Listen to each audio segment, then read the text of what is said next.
Today we're formally declaring a public safety emergency. This is an emergency. This is a tragic emergency. Hello and greetings. This is Faisal Ali Shah from Washington DC. और 11 अगस्त को बड़ा अहम ऐलान हुआ कि Washington में सदर Trump 30 दिन के लिए पब्लिक सेफ्टी इमरजेंसी डिक्लेयर कर रहे हैं। मैं अभी जनूबी वाशिंगटन डीसी से गुजर रहा हूँ और यहाँ पर कुछ देर पहले मैंने हेलीकॉप्टर की परवाज़ें देखी हैं। अब ये हेलीकॉप्टर की परवाज़ें आमतौर पर रात के वक्त में यहाँ नज़र आई हैं मुझे।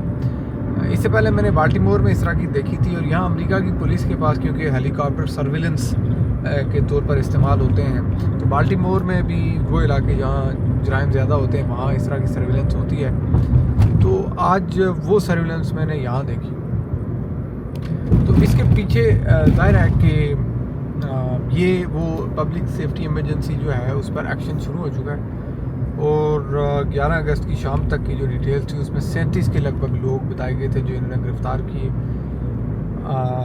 अब जो अमेरिका का दारुल हुकूमत है, ज़ाहिर है दुनिया का सबसे ताकतवर ये मुल्क है और इसकी दारुल हुकूमत में 2024 के अदाद-ओ-शुमार सदर ट्रंप ने जो जारी किए कि उनमें करार दिया उन्होंने कि सबसे ज़्यादा दुनिया के किसी भी दारुल हुकूमत में जो जराइम हुए 2024 में, यानी जो लोग कत्ल हुए, वो वाशिंगटन डीसी था और उसी लिस्ट में इस्लामाबाद भी दिखाया गया, वो चौथे नंबर पे है।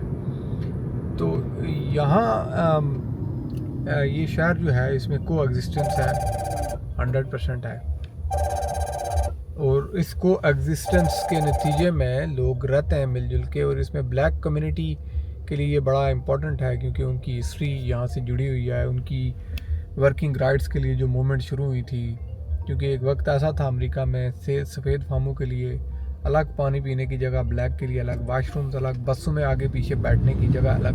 तो 1960 की दहाई में एक स्याह फाम अमरीकी खातून ने बस के उस हिस्से में बैठने से इनकार कर दिया था जो स्याह फाम लोगों के लिए मुख्तस होती है। वो सफ़ेद फाम लोगों की हिस्से में यानी बस के अगले हिस्से में बैठ गई थी। वहाँ से फिर अनरेस्ट हुआ था, लड़ाई हुई थी, उसके नतीजे में फिर बड़ी मूवमेंट शुरू हो गई थी। तो फिर ये वाशिंगटन डीसी इस तरह की तहरीक के तौर पर जाना जाता है। अब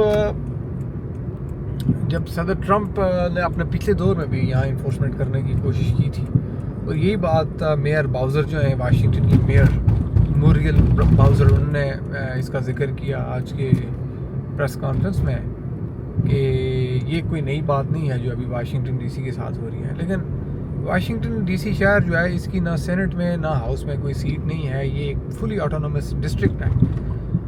इसकी कोई 12 के करीब वार्ड्स हैं और इसको एक मेयर कंट्रोल करता है और मेयर ज़ाहिर है कि मेयर के नीचे पुलिस आती है और पुलिस ज़ाहिर है कि एक इन्फोर्समेंट इदारा है।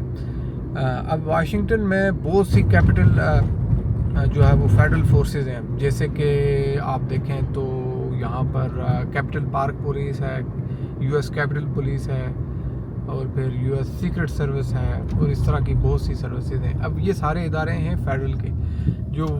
जो मेयर के नीचे काम करने वाली फ़ोर्स है वो है मेट्रोपॉलिटन फोर्स। उसको पहले ही सदर ट्रंप ने अपने एग्जीक्यूटिव ऑर्डर के तहत जो सबसे पहली बात की national public safety national emergency declare करते हुए उसको उन्होंने कर दिया एक फेडरल फोर्स की उसे ज़िम्मेदारियाँ दे दी या दर्जा दे दिया इमरजेंसी के दौरान, तो वो बराह रास्त फेडरल के अहकामात मानने की पाबंद है। अब इसमें कंट्रडिक्शन भी आया कि भाई ये इन्फोर्समेंट ज़ाहिर है मेट्रोपॉलिटन पुलिस तो डीसी डिस्ट्रिक्ट ऑफ कोलंबिया की है, तो इसको फिर फेडरल की हुकूमत अब इन्फोर्समेंट के लिए इस्तेमाल करेगी। 3100 के लगभग पुलिस एहलकार हैं मेट्रोपॉलिटन पुलिस में। तो इस पर जो वाशिंगटन डीसी के मेयर हैं उन्होंने सहाफ़ियों के सवालात के जवाब भी दिए। उन्होंने कहा जी कि हमारी इस पर बातचीत हुई है और हमने बहरहाल ये कहा है कि हम ठीक है आपके साथ मिलकर काम करेंगे। ज़ाहिर है एग्जीक्यूटिव ऑर्डर को कोई रद्द नहीं कर सकता, तो अमेरिकी सदर का जो एग्जीक्यूटिव ऑर्डर होता है उसको रद्द नहीं किया जा सकता। लेकिन मेयर बाउज़र ने तनकीदी अंदाज में ये कहा कि भाई अगर लॉ इन्फोर्समेंट के लोग गली गली खड़े होंगे तो उसका इम्पैक्ट होगा, अगर वो पॉजिटिवली खड़े होंगे तो उसका पॉजिटिव इम्पैक्ट होगा। यानी उनके तहफ़्फ़ुज़ात हैं ऑब्वियसली मेयर जो है वो आवाम के वोट से मुंतखब होता है, तो वो एक डिफरेंट उसकी हैसियत होती है। दैट्स वाई ये एक बहुत ही इम्पोर्टेंट सिनेरियो है इस वक्त यहाँ पर, जो कि देखने को मिल रहा है। लेट्स सी कि इस पर क्या हैपनिंग सामने आती है।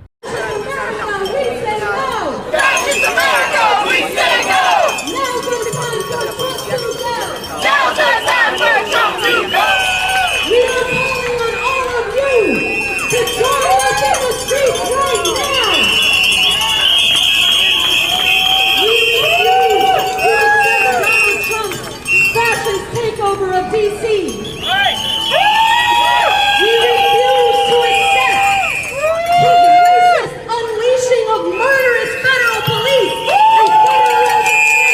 Trump must go now. Trump must go now. Trump must go now. Trump must go now. Our children futures as afterthoughts. This is the same Neighborhoods. We're going to march through the neighborhoods where federal troops are going to be put. We're going to march through the neighborhoods where federal agents have already been rolled. Our cities would not be overran or overruled. And coming here out of the heart of DC, it's just not about safety, but it's because democracy is under attack.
Yes, sir.